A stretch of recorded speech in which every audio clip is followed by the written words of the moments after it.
আসসালামু আলাইকুম। সংবাদে আপনাদের সবাইকে স্বাগতম জানাচ্ছি আমি নুসরাত। শুরুতেই সংবাদ শিরোনাম। পুরোদমে দখলদার ইসরায়েলি বাহিনী, যুক্তরাষ্ট্র এবং ইরানের মধ্যে ভয়াবহ যুদ্ধ চলছে পাল্টা হামলা। এরই মধ্যে আমাদের হাতে এসে পৌঁছেছে এই যুদ্ধের সর্বশেষ গুরুত্বপূর্ণ সবথেকে তাজা আপডেট সংবাদ। প্রিয় দর্শক, আপনারা জানেন মধ্যপ্রাচ্যে আরবের শেখ রাজ্যে ইহুদিবাদী ইসরায়েল ও যুক্তরাষ্ট্রের দালাল হিসেবে প্রতিষ্ঠিত হয়েছে। বর্তমানে সেটি প্রমাণিত হয়ে গেল। এখন আমরা দেখতে পাচ্ছি যখন নিরীহ ফিলিস্তিনিরা বিপদে পড়েছিল এই সৌদির শেখেরা, তখনও ইসরায়েল ও যুক্তরাষ্ট্রের মহিলাদেরকে নিয়ে তারা তাদের বিলাসবহুল হোটেলে রাত কাটাত। কিন্তু এখন আবার মুসলিম বিশ্বের অন্যতম শক্তিধর রাষ্ট্র ইরানের উপর যখন হামলা চালিয়েছে, তখন কিন্তু সেই সৌদি আরব ও সংযুক্ত আরব আমিরাত, কাতার, বাহরাইন, কুয়েত সহ তারা মার্কিন যুক্তরাষ্ট্রকে ঘাঁটি ব্যবহারের অনুমতি দিয়েছিল। এই প্রতিশোধ নিতে শুরু করেছে ইরানের একটি ব্যালিস্টিক মিসাইল ও ক্রুজ মিসাইল হামলায় ধ্বংস হয়ে যাচ্ছে সৌদি আরবের বিভিন্ন গুরুত্বপূর্ণ স্থাপনা, মার্কিন যুক্তরাষ্ট্রের ঘাঁটি। মধ্যপ্রাচ্যে মোতায়েন করা মার্কিন যুক্তরাষ্ট্রের সাতটি রাডারকে ধ্বংস করে দিয়েছে ইরানের আইআরজিসি অর্থাৎ ইসলামিক বিপ্লবী গার্ডের সদস্যরা। এরই মধ্যে তারা হরমুজ প্রণালী বন্ধ করে দিয়েছে। এতে সৌদি আরবের তেল বিক্রি, কাতারের গ্যাস বিক্রি সম্পূর্ণ বন্ধ হয়ে গেছে। পুরো মুখ থুবড়ে পড়েছে বিশ্বের অর্থনীতি। এ অবস্থায় নতুন করে তারা ইরানের উপর হামলা চালানোর প্রস্তুতি নিচ্ছে। এই যুদ্ধ তৃতীয় বিশ্বযুদ্ধের দিকে গড়িয়ে যেতে পারে। আমাদের হাতে থাকা সর্বশেষ তথ্য আপনাদের জানাবো। প্রথমেই জানাবো কুয়েত উপকূলে ট্যাঙ্কারে ব্যাপক বিস্ফোরণ। কুয়েতের উপকূলে একটি ট্যাঙ্কারে প্রচণ্ড বিস্ফোরণের শব্দ শোনা গেছে। যুক্তরাজ্যের মেরিটাইম ট্রেড অপারেশনস ইউকেএমটিও জানিয়েছে যে কুয়েতের মোবারক আল কাবির থেকে ৩০ নটিক্যাল মাইল প্রায় ৫৫.৫ কিলোমিটার দক্ষিণ পূর্বে একটি দুর্ঘটনার খবর পাওয়া গেছে। হরমুজ প্রণালী দিয়ে ইরানের কথা অমান্য করে যুদ্ধজাহাজটি অর্থাৎ তেল ট্যাঙ্কারটি সেখান দিয়ে যাওয়ার চেষ্টা করেছিল, সেটিকে হামলা করে গুড়িয়ে দেওয়া হয়েছে। এরপর জানাবো ইরানি হামলায় যুক্তরাষ্ট্রকে ঘাঁটি দিবে না ভারত। আলহামদুলিল্লাহ, দখলদার ইসরায়েলি বাহিনী ও যুক্তরাষ্ট্রকে সমর্থন করার কথা ছিল ভারতের ঘাঁটি থেকে সরাসরি ইরানে হামলা চালানোর কথা ছিল যুক্তরাষ্ট্রের। তবে ভারত তাদেরকে ঘাঁটি ব্যবহার করতে দেবে না। ভারতের বর্তমান সরকার জানিয়েছে যে তারা ইরানের বিরুদ্ধে যুদ্ধ করতে কোনরূপ যুক্তরাষ্ট্রকে সহায়তা করতে পারবে না। এদিকে ইসরায়েলের বিরুদ্ধে লড়াই চালিয়ে যাওয়ার ঘোষণা হিজবুল্লাহ প্রধানের। ইসরায়েলের সঙ্গে সংঘাত বাড়তে থাকায় কঠোর অবস্থান নিয়েছে হিজবুল্লাহ। দলটির প্রধান নাইম কাসেম বলেছেন, আমরা আত্মসমর্পণ করব না, আমরা পুরোদমে আমাদের এই যুদ্ধ পরিচালিত করব। এদিকে ইরানের নতুন সুপ্রিম লিডার আয়তুল্লাহ আলীর ছেলে মুস্তফা খামিনিকে হত্যার ইঙ্গিত ডোনাল্ড ট্রাম্পের। মার্কিন প্রেসিডেন্ট ডোনাল্ড ট্রাম্প তিনি ইরানের নেতৃত্ব শূন্য করতে চান। সেজন্য তিনি আয়তুল্লাহ আলী খামিনির ছেলে মুস্তফা খামিনি, যাকে বর্তমান ইরানের সর্বোচ্চ ধর্মীয় নেতা নির্বাচিত করা হয়েছে, তাকে হত্যার পরিকল্পনা এবং ষড়যন্ত্রে লিপ্ত হয়েছে। এবং সর্বশেষ জানাবো খুলনায় শ্রমিক দল নেতাকে কুপিয়ে এবং গুলি করে হত্যা। খুলনার ডাকবাংলো মোড়ে বাটার দোকানের সামনে প্রকাশ্যে কুপিয়ে গুলি করে মাসুম বিল্লাহ নামের এক শ্রমিক দল নেতাকে হত্যা করা হয়েছে। আজ ৯টার দিকে এই ঘটনা ঘটে বলে জানা গেছে। প্রিয় দর্শক, এতক্ষণ শুনছিলেন সংবাদ শিরোনাম, এবারে বিস্তারিত। তবে তার আগে বন্ধুরা অনুরোধ থাকবে এই সংবাদটিতে একটি লাইক দিন। এই চ্যানেলে আপনি নতুন হয়ে থাকলে আমাদের সংবাদটি দেখতে দেখতে চ্যানেলটি সাবস্ক্রাইব করে রাখুন। কমেন্ট করে বন্ধুরা আপনার মূল্যবান মতামত জানিয়ে দিন আপনি বিশ্বের কোন দেশ থেকে বা বাংলাদেশের কোন স্থান থেকে আমাদের সংবাদটি দেখছেন এবং শুনছেন। আর বন্ধুরা, সংবাদটি আপনার সোশ্যাল মিডিয়া ফেসবুকে শেয়ার করে বন্ধুদেরও দেখার সুযোগ করে দিন। এবারে বিস্তারিত। কুয়েত উপকূলে ট্যাঙ্কার বিস্ফোরণ। কুয়েত উপকূলে একটি ট্যাঙ্কার বিস্ফোরণের প্রচণ্ড শব্দ শোনা গেছে। জানা গেছে যে কুয়েতের ওই ট্যাঙ্কারটি তেল নিয়ে তারপর হরমুজ প্রণালী পার হওয়ার চেষ্টা করছিল, কিন্তু সেখানে থাকা ইরানের আইআরজিসির নৌ সদস্যরা সেখানে এসে তারপর ছোট একটি বোট থেকে সেখানে হামলা চালিয়ে তারপর তারা সেখান থেকে চলে গেছে, এমন কথাই জানা গেছে। পুরোপুরি বোটটি একরকম বিধ্বস্ত হয়ে যাওয়ার পথে। সেই বোটে থাকা তেলের ট্যাঙ্কারটি বিস্ফোরণের ঘটনা ঘটার ফলে ওই এলাকায় থমথমে অবস্থা বিরাজ করছে। অর্থাৎ ওই ট্যাঙ্কারে বিস্ফোরণের ঘটনা ঘটার পর সেখান দিয়ে যেতে থাকা তারপর সেই এলাকাটি একরকম এখন থমথমে অবস্থা বিরাজ করছে।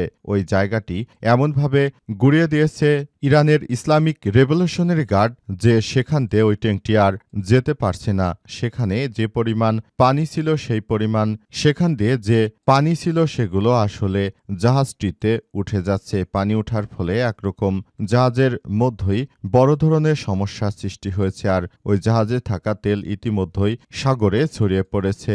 আসলে এই ঘটনাটি ঘটার মধ্য দিয়ে নতুন করে আবারও বড় ধরনের সংঘাতের সূচনা হচ্ছে।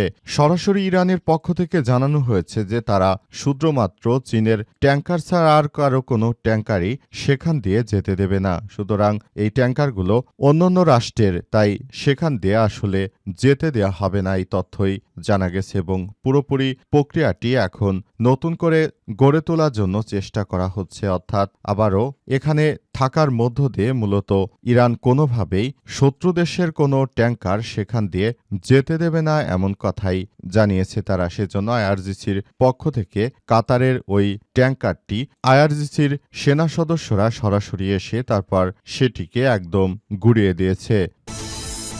ইরানে হামলায় যুক্তরাষ্ট্রকে ঘাঁটি দিচ্ছে না ভারত। দখলদার ইসরায়েল ও যুক্তরাষ্ট্র যৌথভাবে ইরানে হামলা চালিয়ে পুরো মধ্যপ্রাচ্যে আগুন জ্বালিয়ে দিয়েছে। গত ২৮ ফেব্রুয়ারি এই আগ্রাসনের পর হাতে মুষ্টি ছেড়ে দিয়েছে তেহরানও।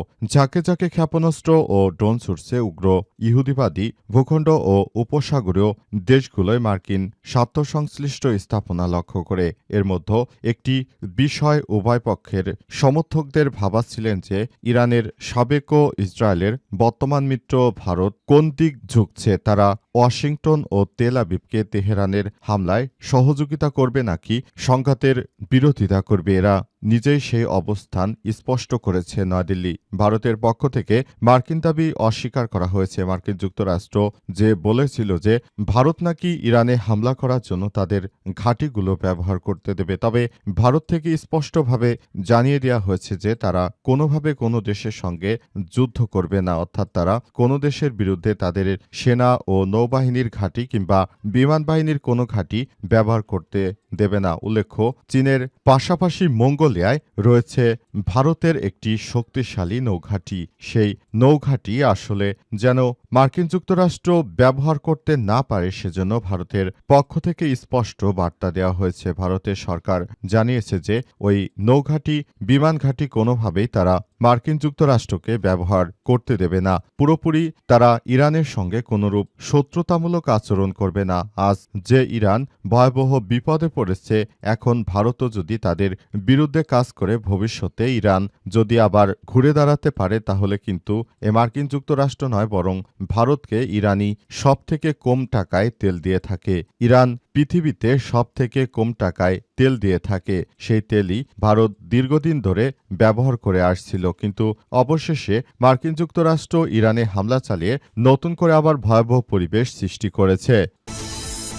ইসরায়েলের বিরুদ্ধে লড়াই চালিয়ে যাওয়ার ঘোষণা হিজবুল্লাহর। ইসরায়েলের সঙ্গে সংঘাত বাড়তে থাকায় কঠোর অবস্থান নিয়েছে হিজবুল্লাহ। দলটির প্রধান নাইম কাসেম বলেছেন, আমরা আত্মসমর্পণ করব না। আজ আঞ্চলিক সংঘাত লেবাননে ছড়িয়ে পড়ার পর এটি ছিল তার প্রথম প্রকাশ্যে ভাষণ। টেলিভিশনে দেয়া বক্তব্যে তিনি বলেছেন, ২০২৪ সালের শেষ দিকে হওয়া যুদ্ধবিরতি চুক্তি মেনে চলেছিল হিজবুল্লাহ, কিন্তু তার দাবি ইসরায়েল সেই চুক্তির কোনো শর্ত মানেনি। নাইম কাসেম আরও বলেছেন, আমরা কূটনৈতিকভাবে সমাধানে রাজি হয়েছে এবং এটিকে রাষ্ট্রের দায়িত্ব নেওয়ার সুযোগ হিসেবে দেখা হচ্ছে, কিন্তু তারা দখলদারেরা আমাদের উপর যেভাবে অন্যায়ভাবে গুলি করে আমাদের বড় বড় নেতাদেরকে হত্যা করেছে, এটি কোনোভাবেই গ্রহণযোগ্য হতে পারে না। হিজবুল্লাহর প্রধান আরও জানিয়েছেন যে তারা যেভাবে আমাদের নিরীহ নেতাকর্মীদেরকে হত্যা করার উদ্দেশ্যে যে কার্যক্রম তারা চালিয়ে যাচ্ছিল, সেটি কোনোভাবেই কোনো সুষ্ঠু ও ভালো মানুষের পক্ষে এটি মেনে নেওয়া সম্ভব নয় বলে হিজবুল্লাহর পক্ষ থেকে আরও দাবি করা হয়েছে। হিজবুল্লাহর পক্ষ থেকে আরও বলা হয়েছে যে পুরোপুরি প্রক্রিয়াটি এখন সুন্দরভাবে দেখভাল করার মধ্য দিয়ে সবাইকে নিয়ে আমরা সুন্দর ও সমৃদ্ধির একটি আধুনিক লেবানন গড়ে তুলতে চাই, কিন্তু দখলদারেরা আমাদের উপর প্রতিনিয়ত হামলা চালিয়ে আমাদের মনোবল ভেঙে দেওয়ার চেষ্টা করেছে, কিন্তু সেটি আমরা কখনোই হতে দিতে পারি না। এই ব্যাপারটি নিয়ে আমাদেরকে আরও বেশি ভাবতে হবে এবং কাজ করতে হবে। ইরানের নতুন সুপ্রিম লিডারকে হত্যার ইঙ্গিত দিল ডোনাল্ড ট্রাম্প। মার্কিন প্রেসিডেন্ট ডোনাল্ড ট্রাম্প জানিয়েছেন যে যারা ইরানের নেতৃত্বে আসবে তাদের সবাইকে আমরা ধাপে ধাপে মেরে ফেলব। এসব কথা বলার পর জানা গেল যে মার্কিন যুক্তরাষ্ট্র বর্তমান ইরানের যে সর্বোচ্চ ধর্মীয় নেতা নির্বাচিত হয়েছেন আয়তুল্লাহ আলী খামেনির ছেলে। আয়তুল্লাহ আলী খামেনির ছেলে তিনি যে এই যুদ্ধ বন্ধ করার ব্যাপারটি নিয়ে কাজ করবেন বা করবেন না তার আগেই তারা চায় যে একরকম ইরানের বর্তমান যে লিডার নির্বাচিত হয়েছেন আলী খামেনির ছেলে মুস্তফা খামেনি তাকে হত্যা করতে হবে। এই ঘটনার মধ্য দিয়ে আবারও বড় ধরনের ঝামেলা সৃষ্টি হতে পারে এমনটাই মনে করা হচ্ছে এবং এই কার্যক্রমের মধ্য দিয়ে যুক্তরাষ্ট্রের বর্তমান প্রেসিডেন্ট ডোনাল্ড ট্রাম্প বড় ধরনের সমস্যা মধ্যপ্রাচ্যে আবারও সৃষ্টি করতে চলেছেন এমনটাই মনে করা হচ্ছে।